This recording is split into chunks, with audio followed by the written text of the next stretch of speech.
kelompok 5 PBL Ekonomi. Hari ini kami akan mempresentasikan hasil analisis kami mengenai studi kasus pasar oligopoli dan monopolistik dalam industri sepeda motor dan skincare. Saya Salsabila Alekherani. Oke, yang pertama saya akan menjelaskan tentang pendahuluan dan pasar oligopoli dalam sepeda motor. Indonesia itu punya dua industri besar yang menarik untuk dipelajari, yaitu dalam dunia sepeda motor dan skincare.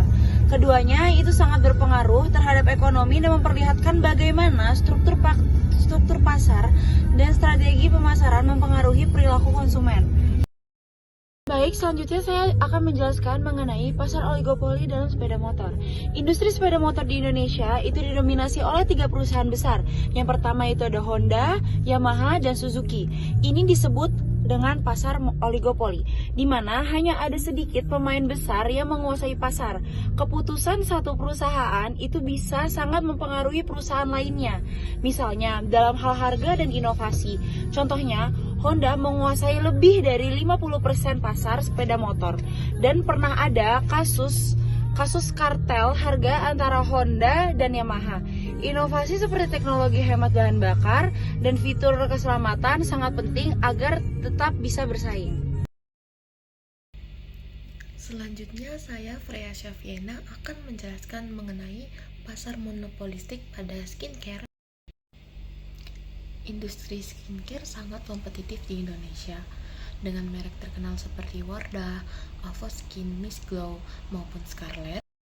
Nah, pasar seperti ini itu dinamakan juga pasar monopolistik, yang dimana para perusahaan itu memiliki produk yang serupa tetapi dengan kualitas, fitur, dan harga yang berbeda-beda. Karena itulah persaingan dalam produk skincare di Indonesia sangat ketat, yang pastinya membuat perusahaan harus terus berinovasi dan membuat produk baru dan juga membangun kepercayaan konsumen pada produk mereka.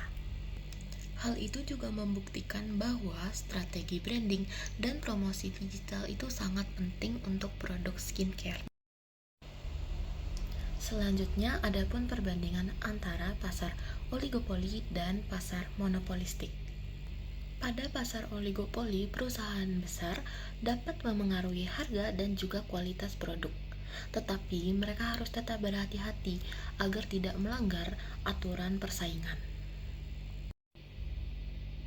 Sementara itu, pada pasar monopolistik, perusahaan itu harus fokus pada inovasi dan juga branding untuk menarik konsumen di tengah banyaknya pilihan yang ada pada industri tersebut.